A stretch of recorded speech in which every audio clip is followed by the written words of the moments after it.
ኪዳነ ምሕረት እናቴ መንፈሳዊ መስፈርት አለ፣ ስጋዊ መስፈርት አለ። ሁለቱም እጅግ በጣም አስፈላጊ ናቸው። ምክንያቱም ስጋዊ መስፈርት አያስፈልግም ማለት አይቻልም። ምክንያቱም የምንጋባው በስጋ ነው በነፍስ ነው። ከሞተ በኋላ መቼ ሳይጋባም ሰው። ስለዚህ ስጋና ነፍስ ሳይለያዩ ነው። ግን ጉዳዩ የበለጠ ስጋዊ ነው። እኛም መንፈሳዊ ነን እንጂ መንፈስ አይደለም ማለት። ስለዚህ ስጋዊ ሐሳብ፣ ስጋዊ ፍላጎት፣ ስጋዊ ዝንባሌ ሊኖረን ይችላል። ከስጋዊ ዝንባሌው በፊት ግን መጽሐፍ ቅዱስ ላይ በጣም ትልቅ መስፈርት ሆኖ የተቀመጠው መንፈሳዊ መስፈርት ነው፣ እግዚአብሔር የሚፈልገው ማለት ነው። አንደኛ መንፈሳዊ መስፈርት ብላችሁ ያዙ። መንፈሳዊ መስፈርት ትልቁ መስፈርት ሃይማኖት ነው። ሃይማኖት እግዚአብሔርን በማመን ላይ እና በአንድ ሃይማኖት በመሆን ላይ ያለን አንድነት እጅግ በጣም ወሳኝ ነው። መጽሐፍ ቅዱስ በተደጋጋሚ ያስጠነቀቀው በእምነት የማይመስሉንን ሰዎች እንዳናገባ ነው። ለምሳሌ ቅድም የጠቀስኩላችሁ አብርሃም ሎሌውን ወደ ሶሪያ ድረስ የላከው ከአህዛብ ከሚያገባ ባያገባ ከሌሎች ቢያገባ ይሻላል ብሎ በሃይማኖት የማይመስለውን እንዳያገባ ብሎ ለልጁ ተጠንቅቆ ብዙ ኪሎ ሜትር ርቀት ሄዶ ነው። ባለፈው ሳምንትም የራሔልን ታሪክ አንስተን ነበር። ያዕቆብ ራሔልን ባያት ጊዜ ድንጋይ ገልብጦ ውሃ ያጠጣበት ታሪክ ማለት ነው። ያዕቆብ እዛ ከተማ ድረስ ለመሄድ የተገደደው በምን ምክንያት ነው ብትሉ በሃይማኖት የማትመስለውን ሴት ላለማግባት። ስለዚህ ትልቁ መስፈርት እግዚአብሔር በጣም ደጋግሞ ያስጠነቀቀን በእምነት ምንም አይሉን የማይመስሉንን ሰዎች እንዳናገባ ነው። ሁለት መጽሐፍ ቅዱሳዊ ጥቅሶችን ይህንን የሚያሳዩ ልንገራችሁ። የምታውቁት ጥቅስ ነው፣ ብዙ ለመጻፍ አትጨነቁ።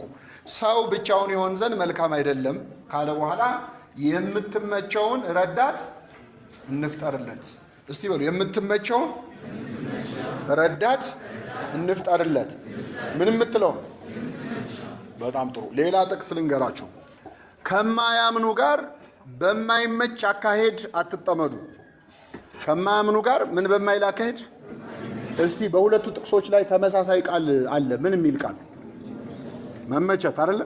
አንደኛው ሰው ብቻውን ይሆን ዘንድ የምትመቸውን ረዳት እንፍጠርለት ይላል። ከማያምኑ ጋር በማይመች አካሄድ ምን አትበሉ? አትጠመዱ። አትጠመዱ ማለት ምን ማለት ነው? መጠመድ ማለት ምን ማለት ነው? መጠመድ የሚለው ቃል ለምንድን ነው የሚውለው? አጠመደ የሚባለው ለምንድን ነው? ለበሬ ነው አይደለ? ስለዚህ ሁለት በሬዎች ምን ይላሉ? በአንድ ቀንበር ምን ይላሉ? ይጠመዳሉ። ጋብቻን መጽሐፍ ቅዱስ መጠመድ ነው የሚለው። ወንድና ሴት ናቸው። የሚጠመዱበት ቀንበር ምንድን ነው? ጋብቻ ነው። እርሻ የተባለው ሩካቤ ነው። ፍሬ ዘር የተባለው ደግሞ ልጅ መውለድ ነው። ገብቷችኋል? አሁን እና እያመሳሰለ ያለው ከማያምኑ ጋር በማይመች አካሄድ ምን አትበሉ? አትጠመዱ ማለት አትጋቡ ማለት ነው። በሃይማኖት ከማይመስሉን ሰዎች ጋር ተግባብተን መኖር፣ በስራ በማህበራዊ ኑሮ በሌላው ነገር ሁሉ አብሮ መሆን አይከለከልም። ቢቻላችሁስ ከሰው ሁሉ ጋር በእናንተ በኩል በሰላም ኑሩ ይላል። ስለዚህ በእኛ ሳይድ እነሱ ሰላም ያው ትብብር ይፈልግ የለ በእኛ በኩል በሰላም እንድንኖር ታዘነ። ከማያምኑም ጋር በሰላም መኖር ያስፈልጋል። ተቻችሎ ተዋዶ መኖር ያስፈልጋል።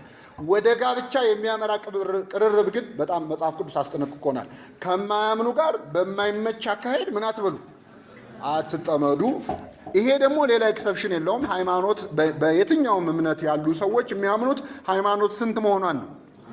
አንድ ጌታ፣ አንድ ሃይማኖት፣ አንዲት ጥምቀት። ስለዚህ በአንድ ሃይማኖት፣ በአንዲት ጥምቀት፣ በአንድ ጌታ ስር ያልሆኑ ሰዎች እንዲጋቡ አይፈቀድም። ይሄ ምንም ኤክሰፕሽን የለውም። ይህንን ጉዳይ ከራከሩ ሰዎች ግን አሉ። ከዚህ ቀጥሎ ማነብላችሁን ጥቅስ በመጥቀስ አንደኛ ቆሮንቶስ ምዕራፍ 7 ቁጥር 14 ላይ ቅዱስ ጳውሎስ ስለ ጋብቻ ሲናገር እንዲህ ይላል። ያላመነ ባል በሚስቱ ተቀድሷል። ምን ያላለ ባል? በሚስቱ ተቀድሷል። ያላመነች ሚስት በባሏ ተቀድሳለች፣ አለዚያ ልጆቻችሁ ርኩሳን ናቸው ይልና ከፍ ብሎ ደግሞ ያላመነ ባል ያላት ሚስት ብትኖር ይህ ከእርሷ ጋር ሊቀመጥ ቢስማማ አትተወው።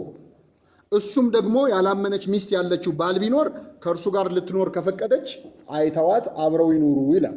ይህንን ጥቅስ በመጥቀስ ምን ችግር አለው? ያላመነ ባል ያለችው ሚስቱን አይፍታ ይላል። ያላመነ ሚስት ያለችው ባሏን አትፍታ ይላል። ስለዚህ ምን ችግር አለው? ሌላ እምነት ያለውን ሰው አምጥቼ እንደውም ወደ ሃይማኖት ልቀይረው እችላለሁ ብለው የሚከራከሩ ሰዎች አሉ። ጉድጓዱ ስላለ ሰው ዱላ ስጠው እጅህን አትስጠው ይባላል። ለምን ይመስላችሁ? እጅህን ከሰጠው ከወጣ ይወጣል፣ ካልወጣ ዱላ ከሰጠውስ ከወጣ ይወጣል፣ ካልወጣ ምኑን ይዞ ይቀራል? ዱላውን ይዞ ይቀራል እና እናመጣቸዋለን ብለው ሄደው በዛው የቀሩ ሰዎች አሉ። ዱላ መስጠት ሲገባቸው ምን ሰጥተው ማለት ነው? እጃቸውን ሰጥተው። በሃይማኖት ከማይመስሉን ሰዎች ጋር ጮኝነት ተጀምሮ መልሰዋለሁ መልሳታለሁ ተብሎ በዛው የቀሩ ሰዎች አሉ። ራሳቸውም የተለወጡ ሰዎች አሉ ወደ ሌላ እምነት። በቤተክርስቲያን ትምህርት ይሄ ጥቅስ ታዲያ እንዴት ይታያል? ያላመነ ባል ያለችው ያላመነ ሚስት ያላት የሚለው እንዴት ይታያል ስትሉ መጽሐፉ ያላመነ ጮኛ ያለችው አይደለም የሚለው። ያላመነ ምን ያለው ባል ያለው ሚስት አለው። ስለዚህ የታሪክ የሚያሳየው ኦሬዲ ስለተጋቡ ሰዎች ነው። ምን ማለት ነው? ክርስትና እንግዲህ ቅዱስ ጳውሎስ ይህን ሲያስተምር ቆሮንቶስ ላሉ ምዕመናን ነው፣ ግሪኩስ ማለት ነው። ክርስትናን ገና መቀበላቸው ነው። አዲስ ክርስትናን የተማረ ሰው ባል ብቻ ሊያምን ይችላል በክርስቶስ፣ ሚስቲቱ ግን ላታምን ትችላለች። ወይ ሚስት ታምን ባሏ ላያምን ይችላል። ስለዚህ እነዚህ ሰዎች ቀድሞ ሚስት ወይ ባል ካመነች አትተው፣ ክርስትናን ልቀበል ነው ብላ ባሏን አትፍታ፣ ሚስቱን አይፍታ አለ። ምክንያቱም ኦሬዲ እነዚህ ሰዎች ምን ስላሉ ስለተጋቡ አብረው ይቀጥሉ አለ። ገና ክርስትና እየተስፋፋ ያለበት ለምንድነው? ቢፋቱ በጣም ችግር ያመጣል።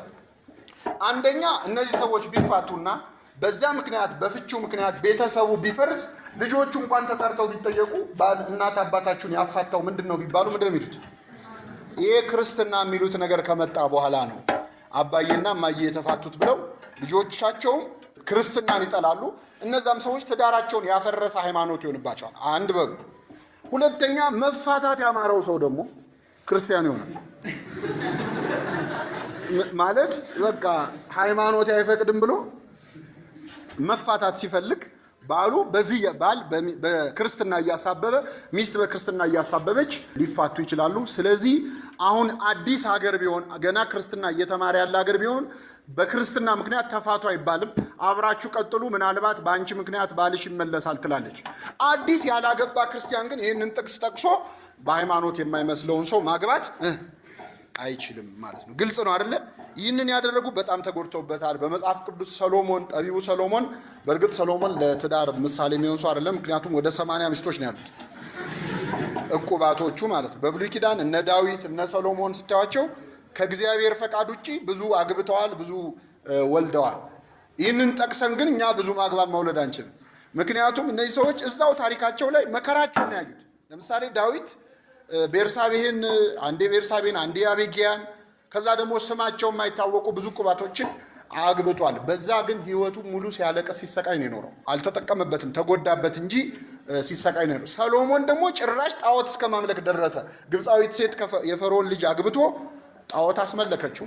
ጣዖት ሲያመልክ ደግሞ ጥበብ ከሰጠው አምላክ ከእግዚአብሔር ጋር ተጣላ ማለት ነው። ስለዚህ በመጽሐፍ ቅዱስ ከአህዛብ አግብተው የተጠቀሙ ሰዎች የሉም፣ የተጎዱበት ነው ያለው። ስለዚህ እግዚአብሔር ያለምንም ኤክሰፕሽን ፈጽሞ የከለከለው በጋብቻ በሃይማኖት ከማይመስሉን ጋር እንዳንተሳሰር ነው። ከዚያ ውጪ ያለው ግን ለኛ ነው። ምግባሩን ከተባለ ጻድቁን መርጠን የሰው ምግባሩን አናውቅም። እኛስ ብንሆን ማንን ራሱ ጻድቁን መምረጥ ወደሚለው ይመጣል። በሃይማኖት ግን በመጽሐፍ ቅዱስ ግን በግልጽ የተቀመጠው በሃይማኖት ምንም አይሉንም የማይመስሉን ነው። ወደ ስጋዊ መስፈርት እንምጣ። ይሄ ሰፊው ርዕሰ ጉዳይ ነው። ስጋዊ መስፈርት በሁላችንም አይምሮ ላይ ይነስም ይብዛ አለ። አንደኛው ስጋዊ ውበት ነው። ስጋዊ ውበት ነው። እንግዲህ ውበትን ለምንድን ነው ያስቀደምነው? ስጋዊ ውበት የስጋዊ መስፈርት ላይ ዓለማችን ከመጠን በላይ ኢንተርቴን የምታረገው ውበትን ስለሆነ ነው። የሚዘፈንለት ስለ ውበት ነው እንጂ ስለ አለማማር የሚዘፈን ዘፈን ሰምታችሁ ታውቃላችሁ? የለም። ስለዚህ በሙሉ ሚዲያው ልቦለዱም ውበት ላይ ያጠነጠነ ነው። አሁን ያለንበት ዘመን ደግሞ በጣም በቃ ውበት ራሱ ኢንዱስትሪ ስለሆነ ከመጠን በላይ ይሰበክለታል፣ ይወራለታል። ስለሌላ ስለ ስብዕና፣ ስለ ውስጣዊ ማንነት፣ ስለ መሳሰለው ነገር ከሚነገረው ስለ ውበት የሚነገረው ይበዛል። ሰዎች ስለ ጥፍራቸው፣ ስለ ተቀቡት ቀለም፣ ስለ ለበሱት ልብስ 1 ሰዓት 2 ሰዓት የሚያወሩ ሰዎች አሉ። ይህንን ብቻ ርዕሰ ጉዳይ አድርገው ማለት ነው። በሃይማኖት እንዴት ይታያል? ውብ የሆነችን ሴት ውብ ነው ብላ የምታምነውን ወንድ ማግባት መጽሐፍ ቅዱስ እንዴት ያያዋል? አይከለክልም። ምክንያቱም ውብ የሆነን ነገር ውብ አድርጎ የሰራው ማን ነው? ነገርን ሁሉ በጊዜው ውብ አድርጎ ሰራ ይላል። እግዚአብሔር ከውበት ጠብ የለውም። ውበት የምናይበትን ፐርስፔክቲቭም የፈጠረው እግዚአብሔር ነው። ምክንያቱም ለአንዱ በጣም ውብ ሆኖ የታየው ነገር ለሌላው ውብ ሆኖ ይታየዋል። ምን ነክቶ ነው? አንዱ ያደነቀውን ሌላው ምን ነክቶ ነው ይላል። ለምንድን ነው? ይሄን ፐርስፔክቲቭ ራሱ የሰራልን ማን ነው? እግዚአብሔር እንደየተመልካቹ ነው። ስለዚህ እግዚአብሔር ከውበት ጸብ የለውም። የተዋበ ነገር አይነቀፍም። መጽሐፍ ቅዱስ ላይ የምናውቃቸው ጋብቻዎች ላይ የተዋበች ነበረች፣ እንዲህ ነበረ ሚል መልኩ፣ ውበቱ፣ ተክለ ቁመናው እንዲህ ሚል አለ ብዙ። ስለዚህ መጽሐፍ ቅዱስ ያን አይቃወምም፣ ግን ያስጠነቅቀናል። አንደኛው ውበት ትዕቢት ያስከትላል። ውበት ትዕቢትን ያስከትላል።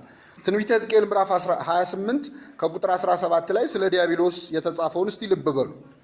ዲያብሎስ የወደቀው በውበቱ የተነሳ በውበትህ ምክንያት ልብ ኮርቷል ይላል። በውበትህ ምክንያት ምንህ ኮርቷል? እንዴት ነው የዲያብሎስ ውበቱ? ልክ እንደኛ አፍንጫው ምኑ ልንል አንችልም። ለምን? ረቂቅ ነው፣ አይጨበጥም፣ አይዳሰስም፣ መልአክ ነው። ግን ከሌሎች ይልቅ ብሩህ ያማረ ነበረ። በእነሱ እይታ በመላእክት አይን እጅግ የተዋበ ያማረ ነበር። የተዋብኩ ያማርኩ ነኝ ማለቱ ከእግዚአብሔር ከዋክብት በላይ ቤቴን ሰራለሁ አልክ፣ ከሌሎች በልጣለሁ አልክ፣ ስለዚህ ተዋረድክ ይላል። ስለዚህ ውበት ትዕቢት ይኖረዋል በራሱ። የመጀመሪያው ፈተና ውብ ነኝ ብሎ የሚያስበውን ሰው ነው የሚፈትነው። ውጫዊውን ተውትና ከውስጥ ትዕቢት አለ። ውበት ዝሙትን ያስከትላል። ማለት ከብዙ ሰው ጋር መሆን እችላለሁ ፖቴንሻሊ ብሎ ስለሚያምን ያ ሰው ስለሚታበይ ትዳሩ ህይወቱ ስቴብል አይሆንም። ከውበት ጋር የሚመጡ በጣም ብዙ ነገሮች አሉ። አንዲት ሴት ውብ ስትሆን፣ አንድ ወንድ ውብ ሲሆን ውበቱን የሚመለከት አድናቆት ሲበዛበት ውዳሴ ከንቱ ይትላካለ ዝሙት ይላል መጽሐፈ መነኮሳት። ውዳሴ ከንቱ ወይም ከንቱ ውዳሴ የዝሙት ተላላኪ ነው ይላል። የምን ተላላኪ ነው? ስለዚህ በሚመጣው የውዳሴ ንግግር፣ የሙገሳ ንግግር በውበት ምክንያት ብዙ ሰዎች ትዳርና ስቴብል የሆነ ህይወት መኖር ሳይችሉ ቀርተዋል።